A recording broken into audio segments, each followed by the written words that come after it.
Bismillahirrahmanirrahim. Assalamualaikum warahmatullahi wabarakatuh. Baik, pada kesempatan kali ini saya perkenalkan diri saya. Nama saya Muhammad Salamun, guru SMA 46 Jakarta, calon guru penggerak pada program guru penggerak angkatan 7 di kelas titik 24. Kemudian di sekolah yang sama ada kawan saya, silakan. Baik, saya Nur Fatihani, guru dari SMA Negeri 46 Jakarta, calon guru penggerak angkatan ke-7. Bersama kami ada Bapak Kepala Sekolah SMA Negeri 46 Jakarta. Silakan Pak, memperkenalkan diri. Assalamualaikum warahmatullahi wabarakatuh. Saya Ahmad Safari, Kepala Sekolah SMA Negeri 46 Jakarta. Salam sejahtera semuanya. Kali ini kami berkumpul dalam rangka pembuatan tugas di modul 3.1 tentang pengambilan keputusan berhubungan dengan dilema etika dan rujukan moral. Ada beberapa pertanyaan yang akan kami tanyakan kepada Bapak sekolah kami. Kita mulai dari pertanyaan pertama ya Pak, langsung saja. Bu Hani silakan. Baik Pak, sebagai kepala sekolah Pak, pastilah Bapak adalah pengambil keputusan utama di sekolah ini ya Pak ya. Nah kemudian selama ini bagaimana Bapak dapat mengidentifikasi kasus-kasus yang merupakan dilema etika atau rujukan moral? Ya, ini hal-hal yang menarik sekali ya, terus terang dalam kenyataan sehari-hari praktiknya kita sudah membuat aturan, tetapi kenyataan yang ada di lapangan itu di luar dari aturan yang ada yang sudah digariskan. Artinya mau tidak mau kita harus butuh penyesuaian aturan-aturan tersebut dengan keadaan-keadaan yang terjadi di lapangan. Dan itu pun kalau terjadi adalah penyempurnaannya nanti ke depan. Yang rujukan moral dan apa satu lagi? Dilema etika. Dilema etika itu pasti ditemui, siapapun bakal menemui hal seperti itu. Tapi kalau yang paling gampang adalah dilema etika, dilema rujukan moral ya. Kalau rujukan moral sudah rule-nya itu sudah pasti ada. Tapi dilema etika itu ya mau tidak mau kepala sekolah itu nggak harus memutuskan dengan sendirinya. Itu ya butuh sharing atau butuh second opinion atau pendapat yang lain. Ya bisa itu pendapat itu dari para wakil, manajemen atau dari guru-guru dan bahkan kita bisa libatkan juga orang tua untuk menjadi second opinion, dan itulah yang jadi kesimpulan dari suatu saat yang kita ambil keputusan yang terbaik apa yang terjadi. Jadi kalau terus terang, kalaupun nanti ada ya artinya apa istilahnya tadi namanya dilema etika, ya tetap kita bukan kita saja yang memutuskan, tapi kita juga ada beberapa orang yang di belakang kita yang kita butuhkan pendapat, dan itu pun dari hasil pendapat kita bulatkan untuk mengambil dari satu keputusan. Baik, jadi untuk mengambil keputusan-keputusan ini tidak semata-mata Bapak sendiri sebagai kepala sekolah, tetapi Bapak butuh juga sharing dengan pihak-pihak lain ya Pak ya. Baik. Termasuk juga ada pihak penegak hukum, kalaupun itu ya bisa, itu kan bisa jadi. Karena kita berbicara di sini, entah itu dilema etika atau itu kan, yang pertama adalah kita sebagai pelayan, terutama adalah pelayan dalam dunia pendidikan, tidak boleh memotong jenjang pendidikan anak, atau memotong karir pendidikan anak. Nah, pasti kita mensupport pendidikan anak, tapi tentunya juga melihat lingkungan belajar mereka. Ya, seandainya lingkungan belajar mereka cukup baik di sekolah dan masih bisa ini kita pertahankan. Tetapi kelihatannya kalau memang mereka dari lingkungan belajar tidak cukup kondusif untuk lingkungan kita, maka terus terang ya kita memberikan lingkungan yang terbaik buat mereka. Itu adalah itulah adalah salah satu keputusan yang diambil. Tentunya tetap kita mengacu pada yang sifatnya dari secara psikis, secara psikologis, kemudian perkembangan anak dan lain sebagainya. Itu kalau untuk di sekolah. Jadi sesuai dengan Undang-Undang Dasar 45 ya Pak? Sesuai dengan Undang-Undang Dasar 45, anak. Undang-Undang Sisdiknas, Ya. kemudian Undang-Undang juga anak ya, termasuk juga bagian dari sekolah ramah anak ya sama. Itu yang Ya. kita coba menjadi acuan. Jadi dasar kita seperti itu. Baik. Ya. Ini menarik Bu Ani ya, karena apa yang disampaikan sama Bapak Kepala Sekolah kita nih sebenarnya langsung menjawab pertanyaan kedua sama pertanyaan ketiga Ya, nih. dengan pertanyaan Dimana ketiga juga. iya, dimana pertanyaan kedua bagaimana mengambil keputusan, dan yang ketiga langkah-langkahnya atau Langkah-langkah prosedur seperti sudah- apa. Sudah Tadi terjawab gitu ya. Tadi Bapak Kepala Sekolah sudah menjawab bahwa kalau bicara tentang rujukan moral sudah jelas antara Ada benar dan aturan. salah mengikuti aturan yang sudah baku dan berlaku di sekolah. Ya. Namun saat kita bertemu dengan dilema etika di mana ada kebijakan yang satu baik, yang satu juga baik, tentu sebagai pimpinan beliau tidak serta-merta mengambil keputusan sendiri, tapi melibatkan beberapa pihak lain, termasuk para wakilnya. Kebetulan di sini Bu Hani juga wakil kepala sekolah di sekolah ini. Tapi ada yang mau saya tanyakan nih Pak, untuk mendalami lagi pertanyaan yang kedua dan ketiga gitu ya. Selain pihak guru gitu ya yang ada di dalam sekolah ataupun para wakil, tadi Bapak juga menyebutkan pihak luar, penegak hukum gitu ya.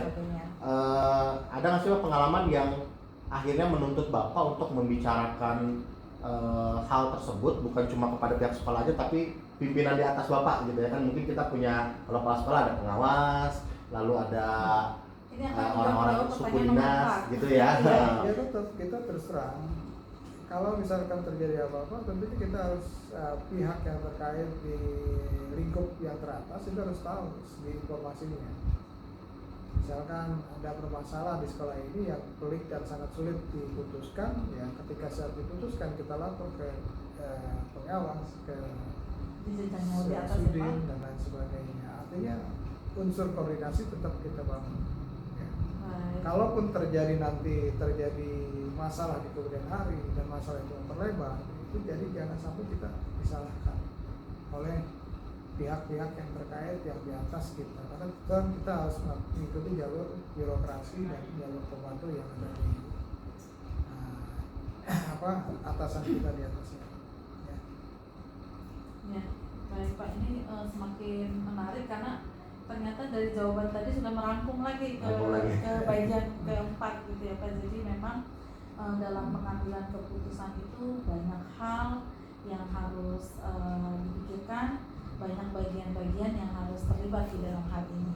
Kita lanjut saja mungkin ya ke pertanyaan yang kelima, karena 1, 2, 3, 4 sudah dengan baik dijawab oleh Bapak Kepala Sekolah kita.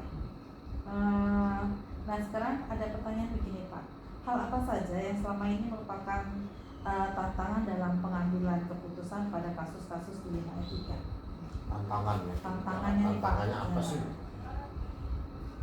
Ya tantangannya banyak, karena tantangannya adalah faktor ketidakpahaman, ketidaksiapan, dan ketidakpengertian, dan faktor komunikasi biasanya antara pihak sekolah. Kalau itu yang terjadi adalah pihak siswa, pihak sekolah dengan orang tua siswa. Nah itulah tantangannya adalah di kemampuan sekolah berkomunikasi dengan baik. Artinya nanti suatu saat terjadi apapun, orang tua bisa menerima. Nah ini adalah faktor komunikasi yang perlu dibangun antara orang tua dengan pihak sekolah. Nah faktor komunikasinya itu adalah, komunikasi itu yang paling inti adalah pihak sekolah dengan orang tua itu adalah wali kelas satu, kemudian juga guru, bimbingan konseling. Nah itu adalah faktor peran sentral yang ada di kelas itu sendiri. Nah komunikasi yang sudah terbangun dengan baik dan lain sebagainya. Ibarat kata kalau ada kebakaran, early warning sistemnya itu adalah misalkan kita punya peringatan dini untuk kebakaran. Nah faktor itu pencegahannya ada di lingkup yang paling kecil adalah di wali kelas dan BK. Jadi terus terang ini kita juga sangat berharap sekali kepedulian dari wali kelas, kepedulian guru-guru yang mengajar terhadap ada anak yang ada di kelasnya. Itulah yang menjadi faktor pencegahan yang utama.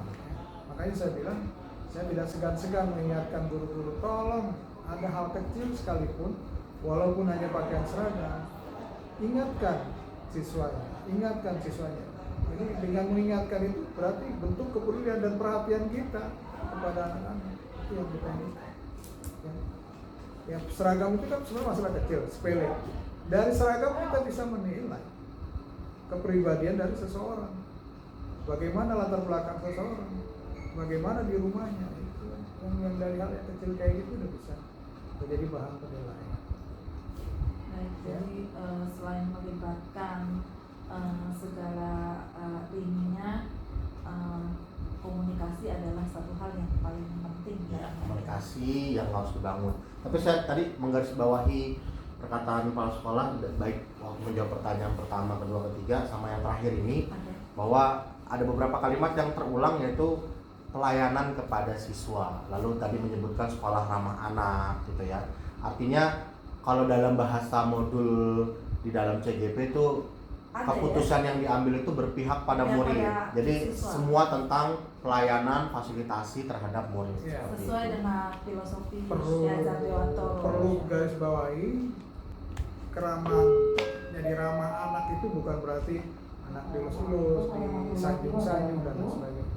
Bentuk kepedulian yang ada dari hal yang kecil tadi, saya bilang dari seragam aja itu udah bagian dari ramah anak. Artinya teknik dalam mengungkap satu permasalahan, bahasa penyampaian dan lain sebagainya itu akan berbeda dengan ketika kita menegur anak dengan cara bahasa yang dengan intonasi yang cerita. Kalau misalkan sudah keterlaluan ya, kalau sudah keterlaluan itu udah ini banget. Mudah-mudahan sih anak dengan ditegur dengan bahasa yang standar itu bisa memahami. Kalau yang jadi masalah ini adalah yang berulang-ulang, ditegur sekian kali, 2 kali, 3 kali, 20 kali, bahkan sampai sekian bulan tidak berulang juga ya. Jadi dalam standar pelayanannya itu ada step-stepnya ya Pak. Itu yang lain cerita itu ya perlu digarisbawahi. Baik. Masalah? Ya, ini selanjutnya nih Pak, pertanyaannya ini kan terkadang tadi ya, sebagai kepala sekolah mungkin pernah mengalami dilema etika ataupun menunjukkan moral. Nah, saat kita bicara tentang dilema etika kan Bapak tadi sudah menyampaikan melibatkan pihak lain nih. Nah, tapi dalam penyelesaiannya nih Pak, apakah saat Bapak mengalami situasi dilema etika gitu ya, masalah tersebut Bapak harus selesaikan hari itu juga Secara atau langsung, iya secara langsung, atau ada kan kalau tadi Bapak bilang ada step-stepnya. teman, tapi kan bisa aja dalam 1 hari gitu ya. Apakah diselesaikannya bisa selesai 1 hari atau bisa nanti kita lihat perkembangan masalahnya seperti apa? Bagaimana Kak tanggapan Bapak? Iya, terus terang kalau permasalahan itu nggak mungkin, kalau hal kayak seperti itu terjadi di wilayah etika, pertimbangannya nggak mungkin harus cepat ya. Kecuali kalau misalnya ada petunjuk antara iya dan tidak, mungkin bisa dalam waktu tidak sampai sepersekian detik kita bisa putuskan. Nah, kayak gitu kan kita putuskan banyak. Kita juga melihat latar belakang yang kita lihat, latar belakang anak tuh. Dilema etika itu adalah menyangkut biasanya latar belakang anak, kemudian kondisi anak, psikis anak, kemudian juga bagaimana interaksi mereka dengan dunia luar, sesama mereka, dengan lingkungan mereka. Nah, itulah yang faktor-faktor yang kita urai. Nah, faktor-faktor kayak itu yang lebih tahu adalah kita lihat dulu, gali dari keluarga, kita gali dari guru BK-nya, kita gali dari wali kelas, kita gali dari guru yang mengajar. Nah, itu nanti dirangkum, diambil satu kesimpulan. Artinya dengan case yang sama ya, dengan case yang sama tentu dengan latar belakang yang berbeda, maka kita tidak bisa mengambil satu sanksi ya Pak. Apa istilahnya bahasa sanksi apa? Punishment. Punishment bahasa Inggris. Kan sanksi kalau bahasa penguatan. Bahasa ini ya kita mengambil satu keputusan yang itu yang artinya kita bisa terjadi perbedaan di antara dua ini. Case-nya sama, misalkan nongkrong, Iya. tapi latar belakang beda-beda. Ada nongkrong diajak, ada nongkrong mungkin merasa mumet di rumah karena orang tua begini, diajak teman dia ikut. Nah, itu kan case yang berbeda. Ada nongkrong memang biasa nongkrong, dan ada nongkrong udah kebiasaan dia nongkrong dulunya sambil minum-minum. Nah, lain cerita, itu kan berarti case-nya udah berbeda dalam kita melihat atau meninjau masalah yang sama. Itu aja. Pak, dari tadi ini kayaknya dari beberapa pertanyaan yang harus kita ajukan sudah terjawab dengan jelas ya Pak ya. Nah, kira-kira nih Pak, ada tidak Pak seseorang atau satu saja faktor yang itu tidak terlepas dari Bapak setiap mengambil keputusan? Kalau saya sih nggak bisa ya. Tapi tetap kita melibatkan orang untuk mengambil keputusan. Artinya kita sudah tahu bahwa keputusan kita ambil. Faktor penguatan kita cari beberapa orang ya untuk mengambil satu penguatan. Kadang-kadang yang kita ambil keputusan ketika kita mendapatkan penguatan dari orang lain, bisa aja keputusan yang kita mau ambil agak sedikit berubah dari tujuan semula ya. Jadi disesuaikan dengan kasusnya ya Pak ya. Iya kan, Bukan pada seorang kepala sekolah itu nggak bisa ngambil keputusan tentunya di data itu kan by data, segala sesuatu by data. Artinya data itu banyak informasi, bukan satu data. Kalau satu data datum istilahnya kan, kalau data berarti informasi yang kita dapatkan itu dari budaya. Jadi nanti bisa itu keputusannya nanti kita ambil bisa lebih berat lagi, bisa lebih ringan lagi gitu kan kalau keputusan. Baik. Ya. Nah, ini tadi sudah disampaikan sama kepala sekolah ya, menarik ya, bahwa walaupun terkadang kita menemukan kasus yang sama pada anak yang berbeda, tidak serta-merta bisa mengambil keputusan itu secara cepat. Dan karena tidak bisa kita samakan antara masalah di satu anak dengan anak yang lain walaupun serupa nih gitu ya, tapi perlu waktu untuk mendalami. Ya tadilah ujung-ujungnya kembali untuk keberpihakan kepada murid seperti itu.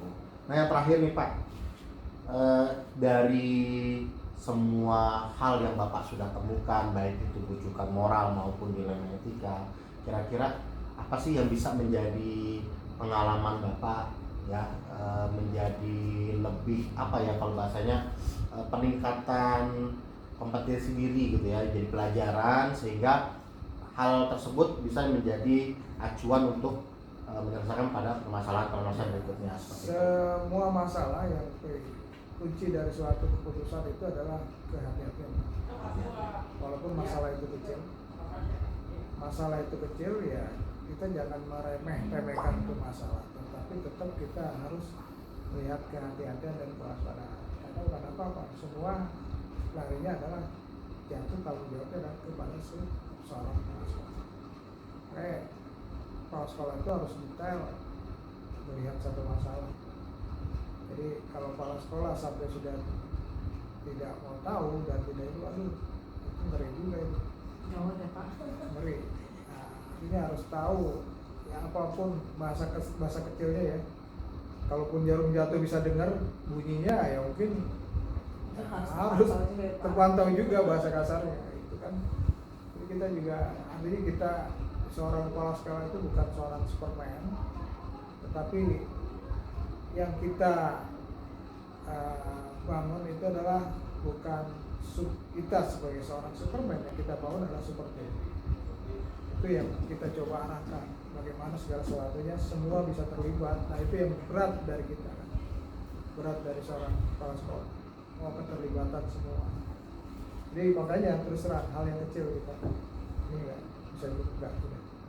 Oke Pak, Jadi kita sudah pada pertanyaan yang terakhir.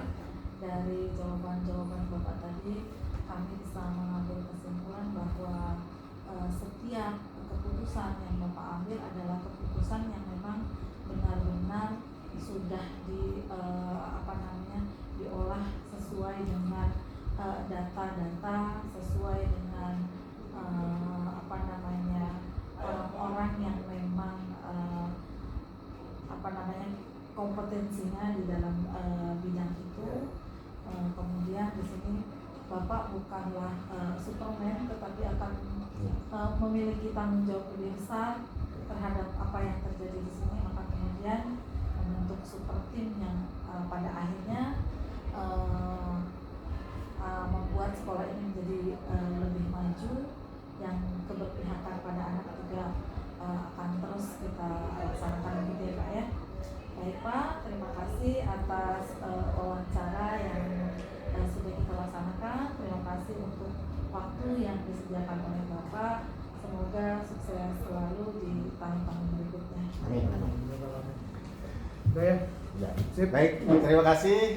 Itu tadi wawancara kami, calon guru penggerak angkatan 7. Saya Muhammad Salamun dan Ibu. Saya Nur Fatihani. Kata kami cukupkan. Assalamualaikum warahmatullahi wabarakatuh. Waalaikumsalam. Ya, makasih Pak. Ya. Salaman dulu. Salaman dulu. Semoga sukses Pak. Gua deg-degan Bapak ngomongin seragam, hari ini ngomongin seragam. Tapi Iya. dulu. Kita melihat, nggak usah melihat yang berat-berat lah, dari yang kecil aja lah. Baik, assalamualaikum warahmatullahi wabarakatuh. Pada kesempatan kali ini izinkan saya Muhammad Salamun dari SMA 46 Jakarta. Berikut rekan saya, silakan Bu Hani. Baik, saya Nur Fatihani dari SMA N46 Jakarta. Saya CGP Angkatan ke-7. Ya, Kami masuk. dalam penugasan ini mewawancarai Ibu Yunita yang merupakan kepala sekolah dari SMA 22. Ibu Yunita sudah menjabat sebagai kepala sekolah di SMA 22 dari sejak tahun 2022 ya Bu? Baik, inilah Ibu Yunita. Ibu silakan.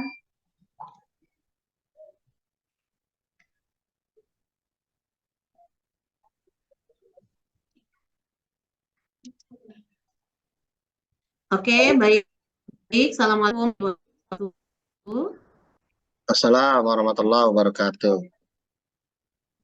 Yang sehat dan penuh semangat untuk kita semua. Alhamdulillah, walaupun tidak melalui perencanaan, akhirnya kita bisa bertemu pada ruang maya ini ya dengan teman-teman lama. Teman lama yang tidak terlupakan ya, yang pertama adalah adik saya Bapak Salamun yang suka dipanggil Alam, yang kedua kemudian saya sudah panggilnya panggilnya resmi, tapi dia manggil saya resmi melulu ya kan. Oke, begitu. Alhamdulillah beliau berdua ini pada kesempatan ini sedang menambah wawasan keilmuannya dalam program penggerak ya kan. Mudah-mudahan bisa lancar sampai nanti di akhir, yaitu pada kegiatan saya ya. Pada kesempatan ini SMA 46 Jakarta yaitu Pak Alam dan Bu Hani itu ada suatu tugas ya berarti ya, dalam hal ini adalah wawancara terkait dengan pola kepemimpinan seperti itu kalau tidak salah ya, pola kepemimpinan. Nah dalam hal ini pertanyaannya tadi udah mulai ya, pertanyaan pertama soalnya tadi ada. Iya Bu, nanti saya ulang lagi pertanyaan pertamanya. Iya. Baik, izin ya Bu. Saya bacakan pertanyaan pertama, yaitu, nah selama Ibu menjabat sebagai kepala sekolah, nah bagaimana Bu Yunita dapat mengidentifikasi kasus-kasus yang merupakan dilema etika ataupun bujukan moral, seperti itu. Silakan Bu, waktunya saya persilakan. Terima kasih Alam ya. dalam berkehidupan sosial terutama apalagi bagi seorang pimpinan dalam suatu lingkungan sekolah ya dengan karakteristik yang berbeda otomatis akan memunculkan permasalahan yang berbeda juga yang orang bilang ya di mana bumi dipijak di situ langit dijunjung yang artinya memang kita harus sudah mulai beradaptasi dengan lingkungan baru sepaket dengan problematika yang ada. Nah, SMA 22 contohnya saja itu memang secara demografis ya atau secara yang ada ya penghuninya atau stakeholder yang ada di sini termasuk dengan anak-anaknya juga. Nah, mereka itu memang ya bisa dikatakan masyarakat menengah ke bawah. Nah, kalau sudah berbicara tentang masyarakat menengah ke bawah artinya sosial cukup banyak. Terkait dilema etika ya serta bujukan moral. Seperti yang tadi prolog disampaikan oleh Pak Alam, yang namanya dilema etika, kita sering mengatakan berada pada satu situasi dilema. Kalau sudah dilema, berarti kita berada pada posisi yang sulit untuk menentukan terhadap suatu pilihan. Jadi, pilihan mana yang ambil. Sementara kedua pilihan tersebut itu bisa dikatakan adalah pilihannya itu sama-sama benar gitu kan ya. Tapi kedua pilihan itu bertentangan. Nah ya. Kemudian lagi ada istilahnya bujukan moral. Nah, bujukan moral ini berarti itu adalah situasi kita yang memang diposisikan itu pun harus mengambil keputusan entah yang benar atau yang bahkan tahu itu salah tapi dibenarkan atau sebaliknya itu benar tapi disalahkan, kan seperti itu ya. Nah, jadi terkait dengan bagaimana kita mengambil keputusan dalam dilema etika dan bujukan moral ini berarti tidak serta-merta kita itu mengambil keputusan dengan tergesa-gesa, juga positif negatif bagaimana kemaslahatan skala luas dampak dari ini gitu kan ya. Jadi itu yang memang harus kita perhatikan ya. Nah, jadi dalam keseharian apabila seorang pimpinan dalam sebuah sekolah ya otomatis akan dihadapkan dengan persoalan-persoalan seperti ini. Nah, jadi mau tidak mau ya keputusan tersebut memang harus ada paling tepat. Paling tepat adalah yang keputusan terbaik dan yang paling benar. Nah, mungkin seperti itu maksudnya Pak Alam, Bu Hani. Siap, terima kasih Bu. Baik, Silakan Bu Hani. ya baik Bu, ya baik Bu Yunita. Jawaban Bu Yunita tadi sudah sangat luas bahkan mencakup beberapa pertanyaan yang akan kita tanyakan ya Pak Alam ya. Ya. Ada di sini. Sebenarnya di pertanyaan kedua saya ingin menanyakan mengenai bagaimana Ibu menjalankan pengambilan keputusan di sekolah, terutama untuk kasus di mana ada dua kepentingan yang sama. Nah, dalam hal ini sudah terjawab tadi ya Pak Salam ya untuk yang kedua, di mana harus melakukan langkah-langkah tertentu. Jadi kemudian tadi baru secara global, maka kemudian saya ingin menanyakan mengenai langkah-langkah atau prosedur apa yang biasa dilakukan secara step by step-nya. Seperti itu. Oke, baik Bu Hani, terima kasih. Jadi mungkin langkah-langkah yang memang perlu diambil dalam menentukan keputusan gitu dan visi apa ditulis bahwa bagian kebenaran yang memang tidak serta-merta mudah gitu kan ya. Banyak hal yang memang harus kita pikirkan, banyak hal yang memang harus kita pertimbangkan, bahkan banyak hal juga yang harus kita korbankan. Terkait dengan yang bujukan moral ya, seperti bujukan moral itu kita secara etika itu adalah salah. Nah, tapi ternyata pada kenyataannya kenyataannya di masyarakat itu dianggap adalah sebuah kebenaran, ya, atau dianggap suatu hal yang biasa-biasa saja. Nah, contoh begini, mungkin Alam ya, Pak Alam sendiri sebagai sebuah ketua sebuah kegiatan, ada event yang sedang Pak Alam handle, dan itu dengan sukses yang otomatis dalam setiap event tidak terlepas dari dana dan biaya. Nah, lalu dari setelah event itu selesai, biasanya kan ada euforia gitu, suatu kebahagiaan bahwa event yang kita laksanakan itu udah selesai.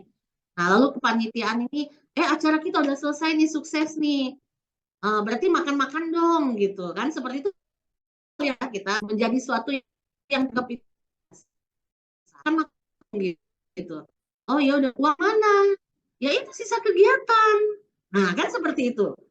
Itu menempatkan kita pada satu dilema bahwa kita udah tahu sisa kegiatan ini itu sebenarnya secara moral itu kan harus dipertanggungjawabkan. Tapi bagi sebagian orang menganggap itu adalah suatu kebiasaan. Yang penting acara selesai, ya udah, selesainya udah kenal lah. Itu yang terkait juga dengan dilema etika dan bujukan moral seperti itu. Ya, kalau secara spesifik Bu Hani tadi tanyakan bahwa bagaimana mengambil keputusan seperti itu, ya sebaiknya, apalagi sekarang memang di program guru penggerak ini diminta sekali ya, bahwa untuk ini udah direkod ya, oke baik, dalam program penggerak bahwa memang bagaimana layaknya baiknya. Ya, salah satunya memang ini yang diangkat kasusnya adalah dilema etika dan bujukan moral. Karena itu yang memang sudah menjadi sesuatu yang biasa. Kita tahu itu salah tapi dilakukan. Kita tahu itu memang ternyata melanggar tapi dianggap hal yang biasa. Nah, seperti itu. Nah, tapi sebisa mungkin bagi seorang pimpinan adalah tetap menyampaikan bahwa itu adalah suatu salah. Kalau kita menganggap sesuatu yang itu adalah salah di suatu yang hukum, ya berarti tetap kita berikan pengertian bahwa itu suatu yang salah.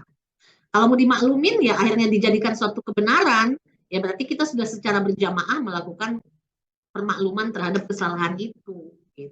Gitu maksudnya Bu Hani dan Pak Alam. Siap, makasih Bu Yunita. Nah, mantap nih ya. Jadi udah jelas bagaimana mengambil keputusan terkait dua hal tersebut ya, berbeda. Nah, selanjutnya nih Bu, izin pertanyaan berikutnya itu tentang hal-hal apa saja nih yang selama ini Bu Yunita selaku kepala sekolah anggap sangat efektif dalam pengambilan keputusan pada kasus-kasus dilema etika nih Bu. Sekarang dilema etika, bukan bujukan moral lagi.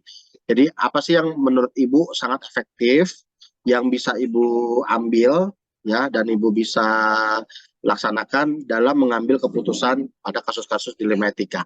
Seperti itu Bu. Oke, baik. Terima kasih Pak Alam. Pertanyaan berikutnya adalah berarti langkah-langkah apa saja ya, langkah-langkah apa saja yang mungkin secara efektif bisa dilakukan dalam pengambilan keputusan untuk mengarahkan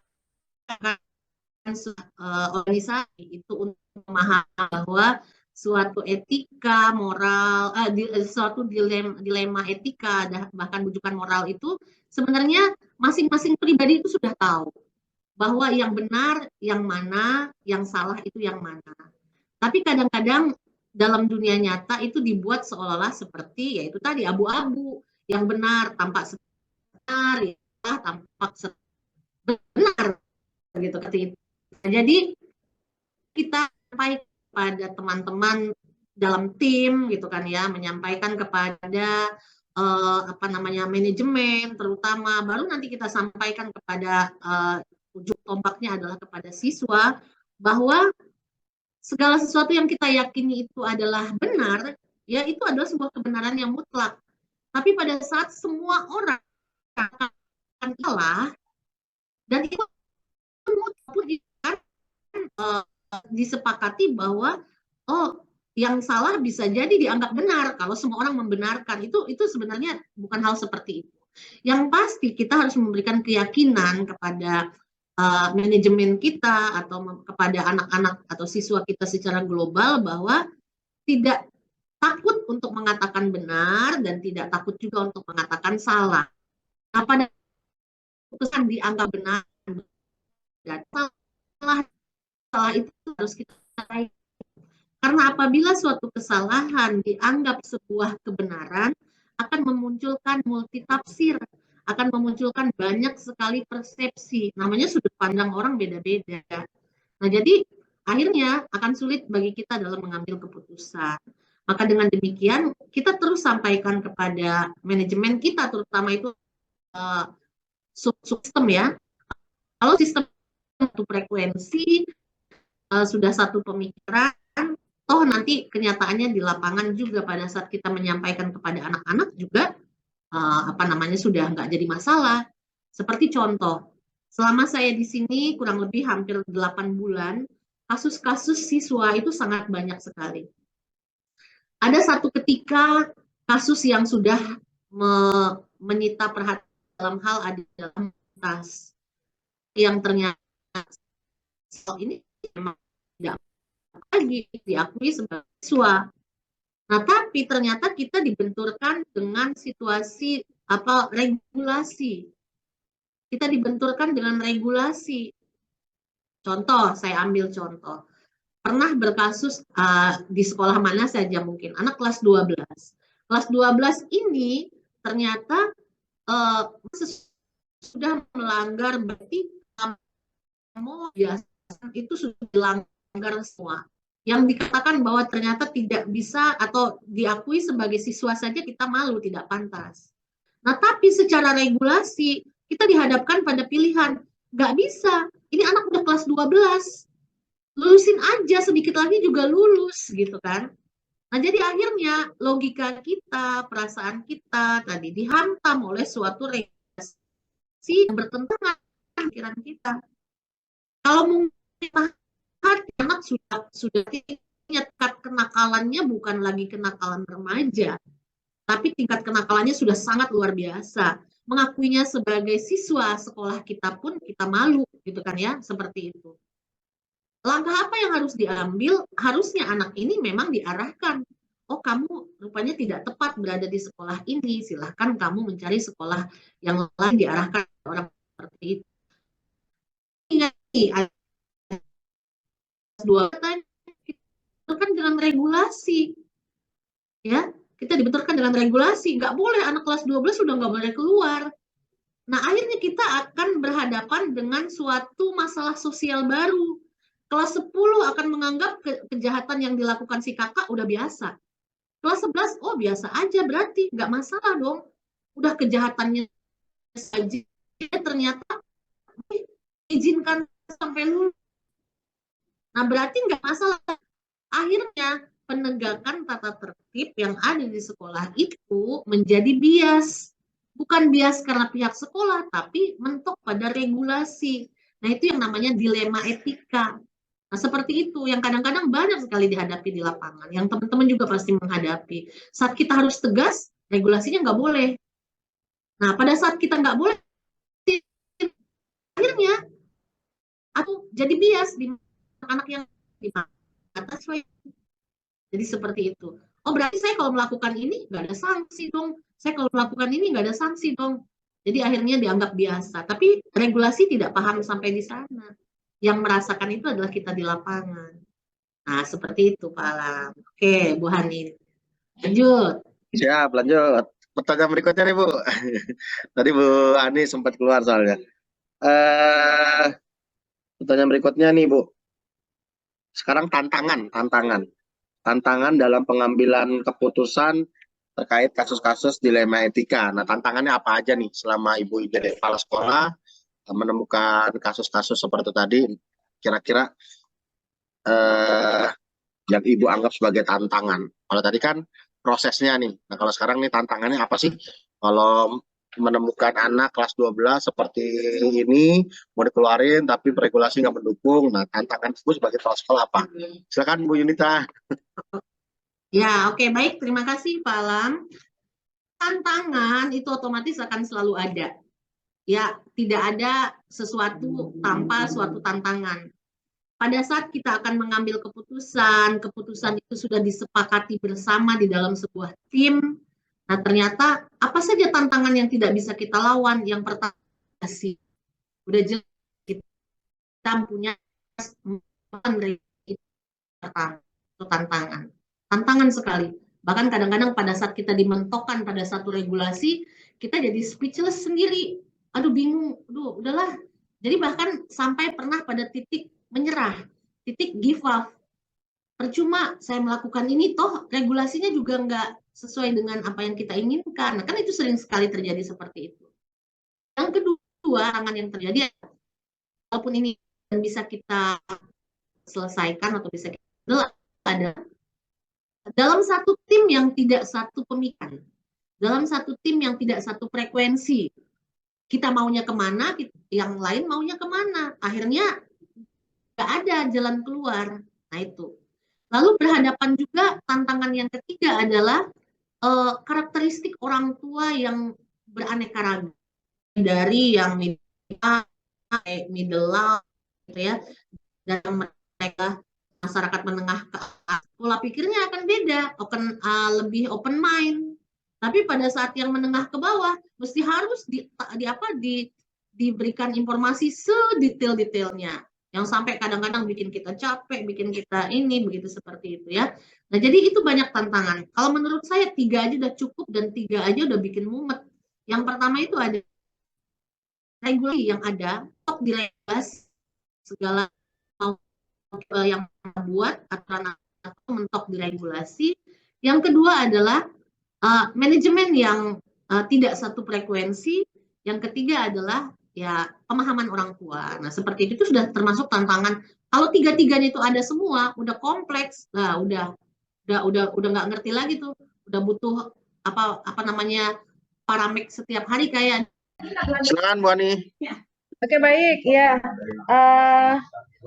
Jadi gini, tadi kita sudah Ibu sudah menjelaskan dengan baik tentang apa namanya tantangan-tantangan ya Bu. Di sini ada 3 poin tantangannya tentang regulasi yang kita hadapi, kemudian tentang manajemen yang kadang-kadang tidak satu kata dengan kita, kemudian apa namanya orang tua ya Bu ya, di pemahaman orang tua. Nah, kemudian di sini ada apa namanya yang saya pertanyakan adalah apakah Ibu memiliki sebuah tata kala itu mengenai jadwal tertentu tentang kasus-kasus yang dihadapi, apakah apa namanya kasus ini akan diselesaikan dalam waktu yang singkat atau diselesaikan dengan waktu yang sudah disesuaikan dengan apa yang harus dilaksanakan. Ya, oke, baik, terima kasih Bu Hani. Yang namanya kasus berarti adalah suatu masalah. Yang namanya masalah, ya kita kan tidak ingin itu berlarut-larut. Artinya sesegera mungkin ada solusi untuk menyelesaikannya, harus bisa dan secepatnya, segera mungkin, gitu ya. Yang namanya kasus juga atau masalah juga, kapan munculnya pun kita tidak pernah tahu, gitu ya. Kalau seandainya kita sudah bikin time schedule gitu penyelesaian, oh kasus ini ternyata harus kita bikin tata kala ya tadi ya, seperti itu ya.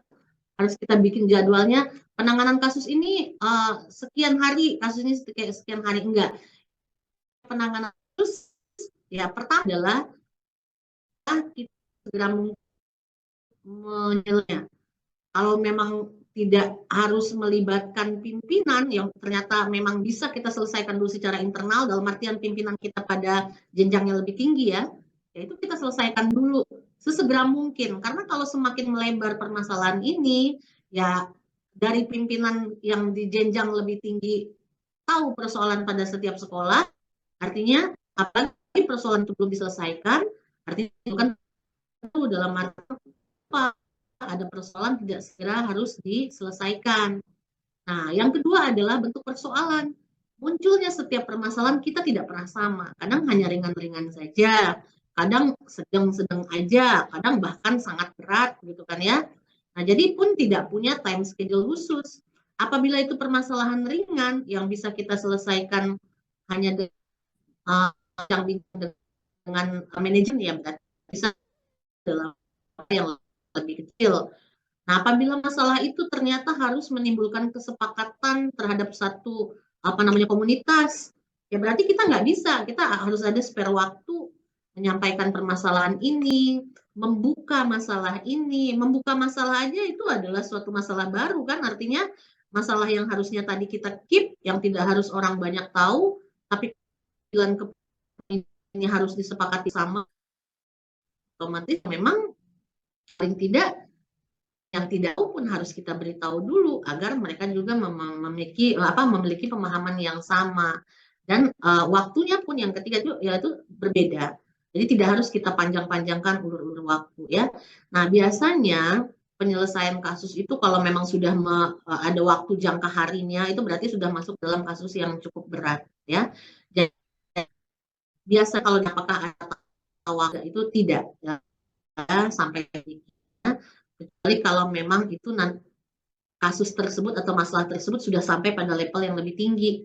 Jadi kita ada time schedule pemanggilannya kapan, di BAP-nya kapan, ininya kapan, BAP 1, 2, 3 itu ya.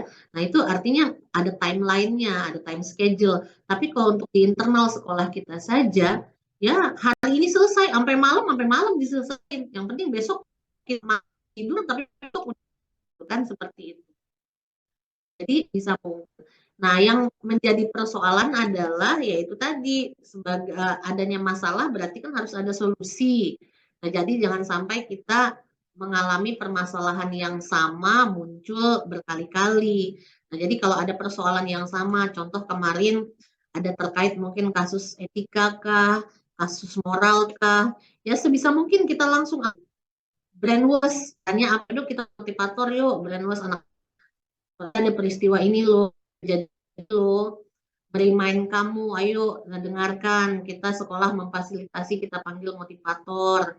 Nah itu kan adalah cara-cara langkah-langkah kita untuk meminimalisir masalah yang sama muncul. Nah karena ya seperti 46 pun, 22 atau di mana setiap sekolah pasti punya problem yang tidak sama. Ada yang intensinya salah lagi, ada yang jarang kali hantem gede banget ya. Nah, tapi seperti itu adalah setelah masalah itu bisa kita selesaikan dalam waktu sesingkat mungkin, kita cari solusi agar kita tidak mengalami permasalahan ini 2 kali. Kalau permasalahan itu kepada siswa, ya kita cari solusi. Kalau kita ngomong antar kelas atau lewat walas kurang greget, ya udah kita fasilitasi mereka. Yang saya lakukan seperti itu nggak apa-apa. Ada yang namanya Jumat pagi ya.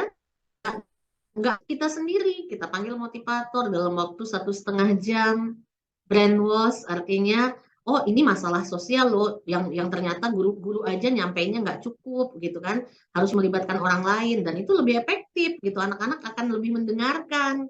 Kalau gurunya sendiri bukan nggak dengar, tapi kan dia butuh variasi gitu kan, seperti itu.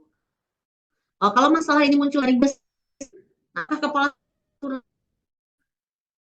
ya sekolahnya dalam ya dilema sosial seperti tadi ya, kepala sekolah muda yang dihadapi ini yang bermasalah ini senior. Nah, walaupun di dalam generalisasi pekerjaan nggak ada istilah senior junior, tapi kan ya kita juga butuh juga ya, nggak apa-apa kita panggil tim ahli, kita sampaikan bahwa itu salah itu nanti diterima atau tidak, berhasil atau tidak, tapi antisipasi agar masalah-masalah muncul yang sama itu tidak terjadi lagi. Nah, seperti jadi intinya Bu Hani, tidak ada yang namanya time schedule khusus dalam menangani masalah. Lebih cepat, lebih baik. Gitu. Suaranya dong, suaranya masih di mute. Baik, lebih cepat lebih baik ya Bu ya. Memang ini moto Ya. yang harus kita jalankan seperti itu, dan kemudian tidak ada time schedule-nya karena lebih cepat lebih baik, tapi di masing-masing kasus itu ada beda penanganan, kemudian jangan sampai kasus yang sama terjadi lagi di waktu yang berikutnya. Kemudian Pak Salam, silakan untuk pertanyaan berikutnya. Masih di mute Pak Salam, Belum di mute. masih di mute. Mohon Ayo. maaf, ketularan. Baik, Bu Kemsek izin ya, ini pertanyaan ke-7. Adakah seseorang atau faktor-faktor apa yang selama ini mempermudah atau membantu Bu Yunita dalam pengambilan keputusan, khususnya dalam kasus-kasus dilema etika? Seperti itu. Silakan Bu Yunita. Ya, oke, baik. Jadi penasihat spiritual ya, seperti itu ya. Baik, jadi sebagai manusia biasa yang ternyata problem kehidupan banyak, gitu kan ya, kita memang nggak bisa sendiri, kita butuh orang yang memang bisa kita percaya, tidak hanya bisa tempat kita menumpahkan segala persoalan, tapi juga kita butuh solusi. Kalau teman curhat aja banyak, tapi setelah curhat tapi nihil, itu apa namanya juga banyak. Makanya setelah kita curhat ada solusi. Kan contohnya aja ya di sekolah gitu kan ya, beragam Bapak Ibu guru dari senior, dari menengah, dari junior yang karakteristiknya juga berbeda. Tapi kan dalam keseharian kita juga sudah tahu nih, oh ada seorang bapak atau ibu guru yang kita tuakan, yang kita anggap bahwa itu memiliki suatu pengalaman dan orang bisa mensupport positif dari segi teman-teman yang ada di lingkungan sekolah pun ya kan saya punya itu. Jadi ada 1-2 orang yang memang saya juga kalau lama-lama di sini dan beliau pensiun, saya juga merasa pasti akan kehilangan gitu kan ya. Karena itu adalah penasihat spiritual yang dalam arti sampai saat ini apa sih namanya, buat saya itu suatu ini ya, apa namanya, saya teladani gitu kan ya, seorang teladani. Makanya pada saat kita dulu masih bersama, kalau nggak salah Alam juga pernah bilang pada saya sedang mencari sosok teladan di sekolah ini. Saya masih ingat Alam ngomong seperti itu. Jadi ya memang harus yang seperti itu. Nah, saya pun gerak cepat di sekolah ini. Saya mencari sosok yang memang bukan apa dia menampilkan, tapi melihat sendiri, cari tahu sendiri dan melihat sendiri bagaimana orang ini. Dan ternyata saya tidak salah bahwa di beberapa kasus walaupun istilahnya beliau ini saya bisa melibatkan beliau, saya bisa mendengarkan beliau karena merupakan orang yang netral dan memang memiliki pemikiran-pemikiran yang support yang positif seperti itu. Nah, kemudian lagi yang kedua adalah otomatis itu ya, suami ya. Itu adalah orang betul memang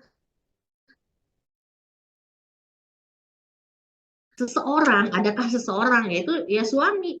Karena waktu berkumpul dengan suami adalah pada saat malam hari menjelang tidur. Nah, tidurnya itu masih ngobrolin kerjaan. Tidur itu masih ngobrolin step langkah yang harus aku ambil besok apa ya dengan persoalan ini. Nah, kan gitu. Dan seorang suami adalah seorang coaching ya, seorang coach yang memang betul-betul memahami kita kita secara jadi seperti itu.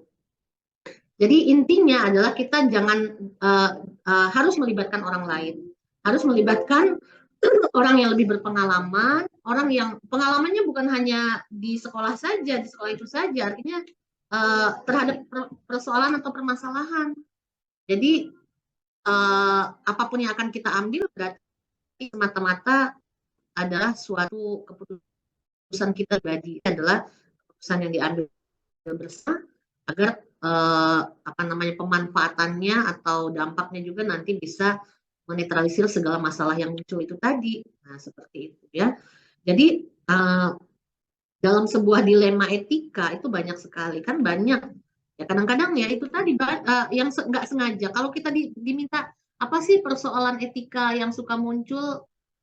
Kadang itu sering terjadi setiap hari, tapi definisikan apa aja ya. Kadang-kadang kita nggak nyadar bahwa kita itu sudah melakukan sesuatu yang mungkin itulah dilema etika, ataukah itu juga adalah bujukan moral gitu kan ya. Bujukan moral, apa sih namanya, lagi habis ujian gitu kan ya. Habis ujian yuk, apa sih namanya, anak-anak kan sudah ya, pulang aja bahasanya itu, kemana itu sudah termasuk bujukan moral. Nah, kita mau konsisten terhadap aturan atau kita terpengaruh terhadap bujukan moral itu tadi.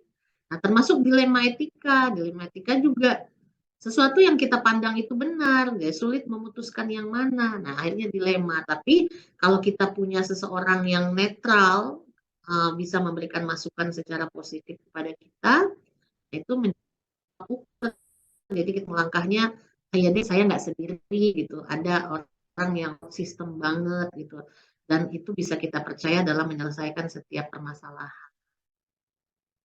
Itu Pak Alam. Siap, mantap. Yang terakhir mungkin Bu Ani. Pertanyaannya silakan Bu Ani. Baik, sudah panjang lebar dijawab oleh Bu Yunita tentang pengambilan keputusan yang mengandung dilema etika dan bujukan moral. Pertanyaan terakhir Bu Yunita, dari semua hal yang telah disampaikan, pembelajaran apa yang dapat Bu Yunita petik dari pengalaman Bu Yunita mengambil keputusan dilema etika ketika Ibu menjadi kepala sekolah? Iya, pengalaman ya. Jadi yang bisa lakukan adalah itu baik mungkin apa yang kita bisa. Karena kita kalau harus menyenangkan dan memuaskan semua orang, artinya itu bukan kapasitas kita. Tapi minimal apa yang sudah kita lakukan itu adalah bagian dari kebenaran. Apa yang kita sampaikan itu, apa yang kita putuskan itu adalah bagian dari kebenaran. Perkara itu mulai beberapa kan, memang 100% tugas kita harus menyampaikan kepada orang bahwa inilah keputusan, mau tidak mau harus diterima, tidak seperti itu. Ya, jadi sebagai seorang pimpinan sulit untuk memutuskan sesuatu manakala itu sudah suatu dilema. Tapi itu tetap harus diambil karena keputusan kita ditunggu. Ya, keputusan sangat ditunggu atau ditunggu. Kita seorang pimpinan juga terbaca pada saat dalam pengambilan keputusan.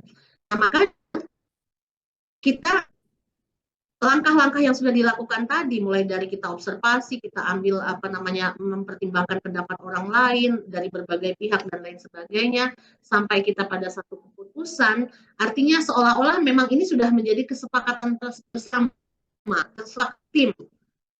Walaupun sebagai leader itulah sampaikan, itu keputusan, tapi itu sebenarnya adalah keputusan bersama. Nah, seperti itu.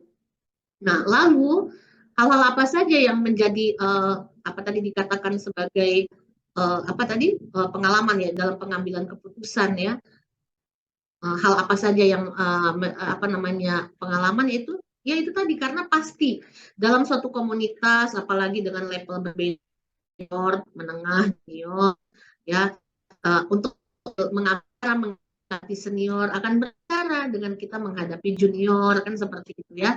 Nah, jadi bagaimana sesuatu yang kita ambil itu menjadi sesuatu yang akhirnya diterima oleh semua ya kalangan yang ada pada suatu komunitas sekolah kita itu. Nah, kalau dilihat dari pengalaman kan banyak ya, nggak menutup kemungkinan yang kadang-kadang saya di awal-awal begitu mentok pada satu yang harus ada perlu sekolah staff 20 tahun, kemudian lagi sudah berpengalaman menjadi wakil itu juga bertahun-tahun. Nah, jadi kadang-kadang apalah arti saya yang harus melewati itu gitu. Ada rasa sepertinya kita nggak percaya diri gitu ya.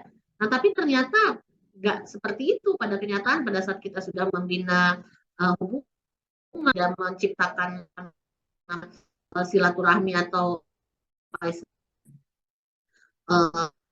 cara atau ngobrol gitu ya, yang dengan lebih enak, ternyata enggak banyak yang kita ambil karena orang-orang yang berbicara lebih terhadap kita, walaupun tidak bisa kita pungkir itu pasti ada, adalah orang-orang yang belum memahami kita dan orang-orang yang berjarak dengan kita. Karena dia berjaraklah maka dia menciptakan atau mengemukakan sesuatu yang keluar dari konteks kita. Tapi paham. Nah ya, kalimat-kalimat yang mungkin tidak sesuai dengan gambaran diri kita. Nah, jadi yang bisa saya sampaikan ini sekarang adalah sebagai seorang pimpinan, berjarak boleh, tapi tetap harus melakukan pendekatan karena meminimalisir orang untuk menilai hal lain terhadap diri kita. Mengatakan saudara kita tidak ada celah yang buruk, karena itu adalah saudara kita pahami dia luar dalam. Nah, demikian dengan orang. Kalau orang sudah memahami kita, memahami karakter kita, oh dia paham kita orangnya seperti ini, dia tidak akan pernah mengeluarkan statement di luar dari sosok diri kita. Nah, jadi seperti itu. Jadi intinya adalah pendekatan, intinya adalah bagaimana kita bisa baik itu junior sampai kepada yang senior seperti itu. Berusaha nih karena ini adalah everyday adalah belajar ya, setiap hari adalah belajar karena sampai pada hari ini pun besok pun saya tidak tahu yang saya hadapi masalah apa, yang saya hadapi problemnya apa, cara penanganannya apa, nggak ada. Tapi support system penting, makanya bangun terus support system pada saat ada masalah ada dalam tensi yang seperti terus lah ya, belajar terus. Itu Bu Hani, malam. Baik Bu Yunita, dari apa yang sudah kita bicarakan dari pertanyaan awal sampai akhir, ada satu hal yang perlu diingat di sini yang disampaikan oleh Bu Yunita adalah bahwa kita harus melakukan sebaik mungkin apa yang bisa kita lakukan. Itu ya Bu Yunita ya. Akhir kata kami mengucapkan terima kasih kepada Bu Yunita untuk kesempatannya kepada kami dalam penyelesaian tugas sebagai CGP Angkatan ke-7. Terima kasih atas kesempatannya. Semoga sehat selalu dan karirnya makin cemerlang ke depannya. Mantap. Amin. Baik, kita tutup saja. Sama ya. Ya, baik. Terima kasih. Wassalamualaikum warahmatullahi wabarakatuh. Jakarta. Ya, karena kan SMA 46 itu kan cikal bakalnya saya gitu. Artinya kan ya. Mantap. Iya, SMA 46 itu cikal bakalnya saya. Jadi kalau ditanya kan, tadinya dari mana ya? Dari 46, saya bicara dari 46. Jadi 46 itu adalah bagian yang bagian dari perjalanan ya Bu ya. Terus jadi lahir menjadi calon guru penggerak yang hebat. Kalau udah punya SIM kartu guru penggerak itu udah menjadi SIM lah, kartu surat izin untuk jadi hal-hal yang lebih baik lagi ya. Salam sehat selalu, salam buat teman-teman, minal aidin wal faizin, kita dalam keadaan walafiat. Minta makasih atas waktunya.